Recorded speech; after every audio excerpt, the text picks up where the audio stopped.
रिश्ता ही टूटी ना केहू देखे जमाए के कि हम हूँ जान से ज्यादा मानी ले हो अपना भाई के कि हम हूँ जान से ज्यादा मानी ले हो अपना भाई के।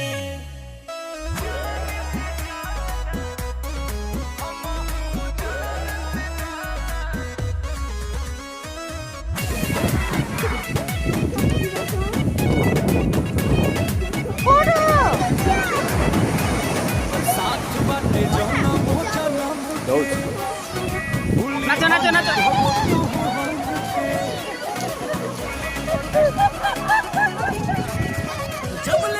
लेना तो हम वीडियो आज यूट्यूब को जीवो।